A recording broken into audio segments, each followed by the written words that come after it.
Hi, I'm Regina Morris, author of the novel Time Historian and the short story prequel to it, Just in Time. I'd like to tell you a little bit about this short story. It's a prequel, and it's all about the Historical Preservation Agency Society out there. It's in the future, and their task is to send recorders back in time to preserve historic events and then present them in the future, in their current time, through holographic images. So that way people can see events like the signing of the Declaration of Independence in real time. Actually see and sit in the room and watch holographic images as they walk around you, go up, sign the paper, and get the feel for actually being there. So I got the idea for Time Historian because I saw a news article and the title read 26 vintage pictures of Abraham Lincoln.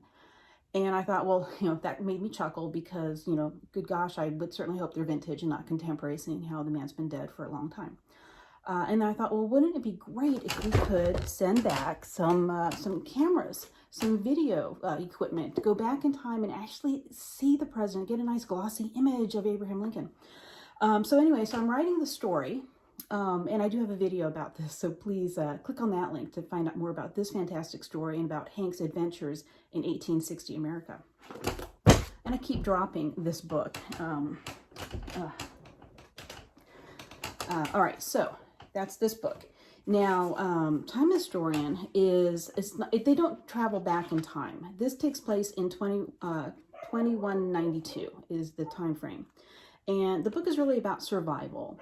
And the question is, does technology help us or hinder us, really? This book was actually originally the beginning part of this book. And because it was setting up the world for me about how they can send recorders back and what they were taking images of.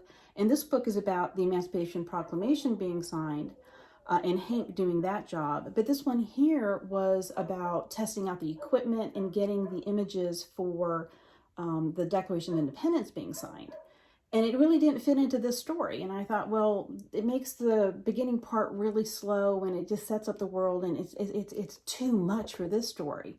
So I broke it out into a little short story as a prequel to the other book. And this story here really sets up, it's a standalone. You can read this without reading the other book. It's definitely a standalone. Let me read the back to you. In the year 2192, the technology exists to send digital recorders back in time to witness history. The results are preserved via holographic images for the world to see. Managing teams to record history can be stressful enough, but when the government tries to take possession of the proprietary technology from the privately held Historical Preservation Agency, dedicated historian Caleb Hunter must rely upon a well-connected and sexy developer from a government agency for help. Can the two of them help time travel in the hands of historians? Can the two of them keep time travel in the hands of historians? This one has a little bit of a romantic element to it. Caleb doesn't really trust a lot of people. He does not ask for favors. He helps people out, but he doesn't really expect anyone to help him. And he is forced in a situation where the government is trying to steal this technology, and he is really strong with his convictions. He does not want the government to take the time travel piece back, and he doesn't want all the holographic imaging to end up in like the sports arena type of situation where, it's all the holographic images are used for sports and everything, because this is really important for history. So he has to trust someone. He has to ask for a favor, which is not in his grasp. He just doesn't do it. And the lady that he gets help from is more than willing to help, but at a risk for her too. So it's a quick, short read. It again has very large print. It is available as an ebook, which I do recommend since this is a very short, thin little book. It is available as a print if you'd rather have it this way. To find out more about the Historical Preservation Agency, and there will be a third book eventually about Camelot and Kennedy. I'm going to write that one day.